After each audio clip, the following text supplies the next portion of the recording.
Assalamu alaikum, very quick episode to clear up some confusion, inshallah. Lots of students, when they study prepositions and pronouns, there are some sound changes and even letter changes sometimes that go on that cause some confusion. So let me start off with the pronouns, okay? Because it's only really with the pronouns when we get this confusion. So let's say pronouns that go on the end of prepositions, right? Like, let's say, for example, if we're using the preposition ma, okay, we would say ma'ahu with him, ma'aha with her, ma'aka with you, ma'aki with you in the feminine, or ma'i with me, okay? But when we use those with the preposition li, okay, we end up with a couple of sound changes that cause some confusion for lots of students. So when we use li, the same way we didn't change anything when we used ma'ahu, you might think we don't change anything with lihu, okay? But we do change something with li when we're using one of these pronouns at the end. So when we're using li, we change it to la, okay, with all of the pronouns except the first person ones. So all the second person ones. So what that means is when we use the pronoun li, meaning for, if we say for him, we don't say lihu, we say lahu. We don't say liha for her, we say laha. We don't say lika, we say leka for you.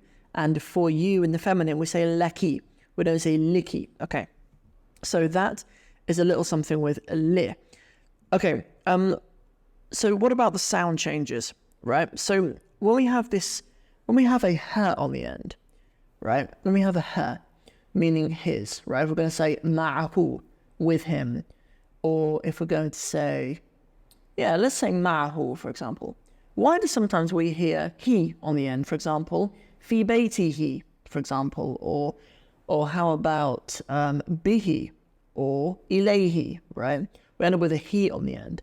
So this ha, and actually this applies to any of these connected pronouns, or dama'ir al-muttasila, which begin with a ha, which is many of them actually, including a huma and hum and hun, for example. Okay, so there's a rule that we can follow for when a vowel change occurs and when it doesn't. So if the sound before hu, meaning him, if the sound before it is an e sound, so that would be a kasra or a ya, then there will be a kasra on the ha. So for example, the example I gave was fi baytihi. Okay, there's a kasra on the end of bayti here. So that's why it's fi baytihi, because there's an e sound before it. Fi baytihi. However, if there is a sukoon, let's say for example, let's say we use the preposition an. There's a sukoon on the end of an. We would say anhu. So we use hu with a sukoon. How about if it was a fatha? Let me say, for example, I saw his house. Ra'aytu baytahu. Okay, so we have a hu if there's a sukoon before it, a fatha before it, and let's just say his wife, okay? Zawjatuhu. Zawjatuhu, there's a tu before it, okay? So if there is a dhamma, a fatha, or a sukoon, the ha on the end will remain as a hu, but if there is an e sound before it, it would turn into a e. So we actually even notice this with the preposition bi as well. We have bihi, okay? We don't have bihu, right? Because there's a kasra before it, bihu. There are two other pronouns that I'll end this on, inshallah. So there are the pronouns ala, which ends in an alif maqsura, and ila, which also ends in a alif maqsura.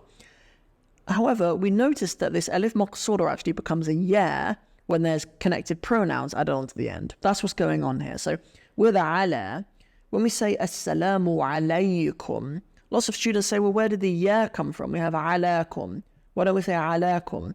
Assalamu alaikum. Okay, it's because an alif maqsura on the end of these two prepositions, it turns into a ya if there is a pronoun attached on the end. So upon him, alayhi. Upon her, alayha. Upon you, alayka. Upon you in the feminine, alayki.